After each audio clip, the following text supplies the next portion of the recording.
Hi, my name is Dang Lee, and today we'll be talking about pre-workout supplement. So what is it? It's basically a mix of ingredients that helps promote energy, pumps, and performance. Yeah. And the people who would use this supplement would include anyone who might need that extra burst of energy to work out during the day, and that would include any kind of gym junkies, weekend warriors, and even competitive athletes from high school to professional levels. And what are the effects of it thought to be? It's basically it has beta-alanine, creatine, and acetyl L-tyrosine and caffeine. It's basically for extra energy, and so you don't fatigue as fast and you have a better workout. Some of the side effects, the warnings that they have against this on their websites of, say, like C4, a popular supplement, include pregnancies, nursing, if you're going to get a surgery within the next 2 weeks, antidepressants, you shouldn't mix those. And they didn't have any research articles linked to that. They just had a long laundry list of warnings and other warnings that are similar to the active ingredients such as caffeines. And any alternatives to this intervention? Any alternative is basically any other energy drink or just coffee, yerba mate. According to the literature that we had found, there were virtually no chronic biomarkers to an unhealthy body. So the studies were anywhere between, for the long-term studies, 28 days to around 6 weeks, and that was specific to females. Some were specific to males.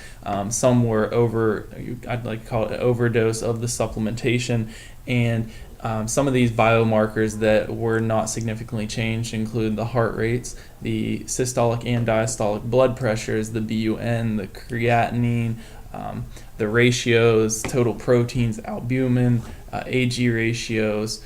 It goes on with white blood cell count, red blood cell count, hemoglobin, hematocrit. So you can see that they did a lot of different blood tests, a lot of different body tests, and none of them came out to be any different than the people who were not taking the supplementation. And any overview of studies, popular opinion on it? The side effects were not statistically significant, such as jitters, headaches, upset stomach, trouble sleeping, nervousness, and yeah. And possible positives in it are increased energy, running capacity, decreased fatigue, improved reaction time, improved muscular endurance. However, there were no placebos in that particular study. Increased peak anaerobic power, and in the long run, it does not seem to jeopardize your health. So to just recap kind of what he was talking about there, the not statistically significant findings were findings that a lot of these studies thought or have heard in different forums or from people who sell or take the supplements of what may happen to you if you take it, or what they want to happen to you.